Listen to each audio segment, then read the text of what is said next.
Hey, what's happening, everybody? It's Huffman here. Welcome back to Shopping the Point Hockey, and it's an exciting time here in the NHL.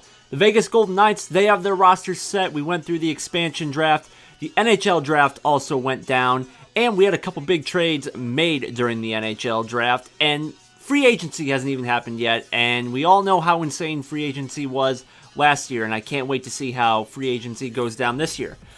But starting with the expansion draft, the 31st team in the NHL, the Vegas Golden Knights, they do in fact have their roster set. And we've seen in the past with these expansion teams, you know, with the Predators, the Wild, and the Blue Jackets, the first couple of years in the league are shaky at best. And looking at the Golden Knights roster here, I mean, there's a couple nice pieces, but I don't think they're going to blow anybody out of the water here. I do like some of the moves they made. Some of those include, you know, getting Cody Eakin. I like getting James Neal in there from a leadership standpoint. We all knew that they were going to draft Marc-Andre Fleury. You got a multi-time Cup winner there. And if Fleury wasn't happy about his playing time in Pittsburgh, well, he's not going to have anything to complain about now because he is going to see a shit ton of time between the pipes for the Knights. I also like them picking up Eric Haula and Oscar Lindberg, two nice pieces to fit in, you know, in the second and third lines possibly, along with David Perron, again, and probably a third line winger at best, and can play on the second line if somebody goes down. But my favorite move that the Knights made during this expansion draft, I feel they absolutely, I don't want to say raped the Florida Panthers, but you get Jonathan Marichal from the Panthers, put up 31 goals last year. You know, really didn't see much of him his first couple years in the league. He was up and down between the AHL and the NHL. And then all of a sudden he puts on that Panther uniform and absolutely goes off last year for the Panthers and really helped keep the Panthers afloat for as long as they were. And they were also able to take away Riley Smith from the Panthers as well. Again, 80 games played last year. He put up 15 goals, 37 points. So again, another solid guy, but you know, nothing that's going to blow you out of the water. And that's what I look at when I see this Vegas roster here. I see a lot of decent pieces, but nothing that's going to contend for a cup next year. But I don't think they're going to be a laughingstock like the Predators, Wild, and Blue Jackets were when they first came into the league. Again, they got a bunch of decent pieces up on the forward lines, but they don't have that certified superstar. Obviously, it's an expansion draft, and hopefully for Vegas' sake, that guy will come sooner rather than later. I am a little concerned about their defense. Their defense really doesn't jump off the board at me. Again, some decent pieces. I like Mark Mathot back there. Getting Colin Miller from the Boston Bruins, I feel that was a really good pickup for them. But you got Jason Garrison, again, decent. Derek Englund, okay. Alexei Yemlin, That's kind of what I see when I look at this Vegas Knights defense here. It's a lot of meh. A lot of meh. And I don't think they have the guys back there to stop, you know, these top-tier guys. You know, if a McJesus comes in there, a Tarasenko, Patrick Kane, Jonathan Toews, list can go on and on and on. I don't think they have that certified number one lockdown defenseman. But you do have the backbone in Marc-Andre Fleury, who's going to keep you in most of the games. But I do look at this team as a bottom third team in the league. Let me know what you guys think in the comments section down below. How are those Vegas Knights going to do in their first season? So moving on from the expansion draft to the NHL draft. And the NHL draft is what the NHL draft is. It's okay, you know, obviously it's not as hyped as like the NBA or NFL draft. You know, it happened, but personally for me, what I like to see come NHL draft time, that's where a lot of big trades are made. And we had a couple big trades on draft day. First one being involving the Chicago Blackhawks and basically how they are falling apart. Now, you know me, I'm a Blues fan, and seeing some of these trades, seeing what's happened to the Blackhawks in the last couple days, gotta admit, I kind of enjoyed it. But I am going to stay neutral as I describe, you know, what some of the moves that the Blackhawks made and how I think they are going to be going forward.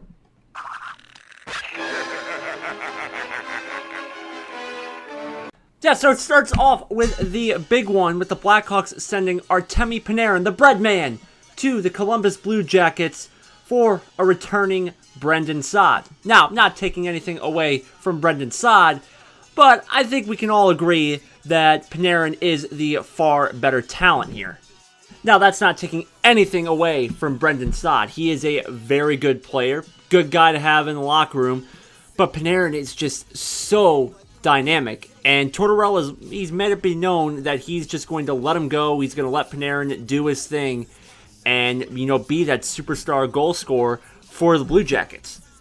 Now, as for the Blackhawks, they are losing a ton of production, and we've seen what Panarin can do playing on a line with Patrick Kane. It's just absolutely disgusting. So they're losing a ton of offensive production. The former Calder Trophy winner in Artemi Panarin. And when you get Brendan Saad back, you do get a great player in return. And this should offset the loss of Marian Hossa. He's out for the season because of a skin disorder. Apparently he's allergic to his equipment. And we've been finding out that Joel Quenneville came out and said this, that all those maintenance days that Hossa was missing practice over the years is just one extra day he didn't have to be in his equipment because it was bothering him so damn much. And I know I give Marian Hossa a lot of crap. Him being carted off the ice seemingly every single game, but Marian Hossa is one of the best to ever play the game. You can't take anything away from this guy, and not having Hossa in that lineup was a huge loss. And then it goes, you lose that high-powered offensive guy in Artemi Panarin, and then you lose Trevor Van Riemsdyk to the expansion draft like many people expected. So then to offset that, the Blackhawks traded Nicholas Hjalmarsson to the Coyotes for defenseman Connor Murphy and forward Laurent Dauphin. And Murphy, he's got 5 years left on his contract. He's a right-handed shot, 24 years old, so he's going to be the guy replacing Van Riemsdyk back there. But then you lose a staple in your defense as well in Nicholas Hjalmarsson. So the Blackhawks taking a couple steps back here this offseason. And it's well known that the Blackhawks have been up against the cap for the last number of years. And but they always seem to make it work. And it seems like this time around, they had to get some stuff done to fit under that cap. And unfortunately for them, they had to shed a guy like Artemi Panarin, who's going to get paid. Nicholas Hjalmarsson, who's making $6 million this year in his two-year $12 million deal. And that's what makes winning in salary cap sports so damn difficult. You have to find a way every single year to keep all the guys you want. Constantly bringing in new talent from either outside or bringing them up through your farm system, because once those guys go off, become superstars, you're gonna have to pay somebody, and unfortunately you're gonna have to let some guys go, and that's what happened with the Blackhawks here. They have too many great players, and they can't pay all of them.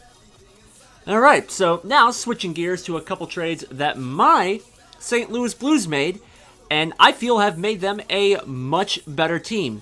Obviously, when you lose the baddest motherfucker in the league in Ryan Reaves, a big fan favorite, it sucks. It sucks. It honestly does. And I was heartbroken that he got traded because I love the guy so much. I really do. Really do. But he goes to Pittsburgh. Sidney Crosby now has a certified babysitter because he is a little bitch, and we all know that nobody in that Pittsburgh lineup can protect Crosby. Well, now they have that guy. And Pittsburgh was forced to give up a first-round draft pick and 23-year-old prospect Oscar Sundqvist. He's a big 6'2", 205 center, something that the Blues have been lacking, so both teams getting something that they really needed. He's also a right-handed shot, which is good because apparently the St. Louis Blues discriminate against right-handed shots. It seems like everybody in the Blues lineup is a left-handed shot, so that's good that you get to change that up a little bit as well. Now, as for the other trade, I don't know how Doug Armstrong convinced Ron Hextall to accept this trade. I really don't. Yeah, the Blues were forced to give up a first-round pick in this year's draft, which they got back in that trade for Ryan Reaves. A first-round pick in next year's draft. But you're able to convince Ron Hextall to take Yori Laterra for Brayden Schenn. Oh my god, oh my god. I found out about this trade at work, and I screamed so loud, and I'm pretty sure I saw about half the people in the bar. I think I saw their heads turn. I didn't care. Getting rid of Jori Lehtera. I'm sorry for bashing him, but he's making $5 million a year to do absolutely nothing. He has done nothing. Now I know Brayden Schenn is no Wayne Gretzky, but he is a 25-goal scorer. You know, he can put up 55, 60 points, and he replaces some of the toughness that you lost when you traded Ryan Reaves.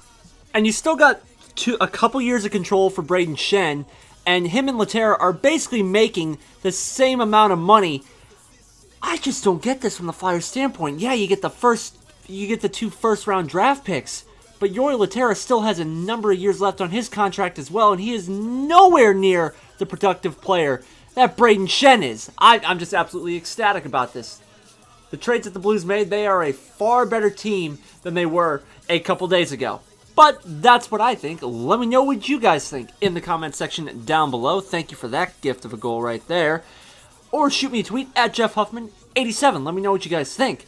Also, if you want to hit me up on my channel as well, you can check me out over at Huffman's Hangout. Do a bunch of game streams. The occasional parody video where I make fun of somebody or something in the YouTube world. Those have been going over really well. Did one on a fidget spinner video. If you haven't checked that out, go check that out. And other than that, that's pretty much all I got. Thank you guys for watching. Smack the like button on its big fat chin. Share this around. Subscribe if you're new. And I will see you on the next one. Have a good one, guys.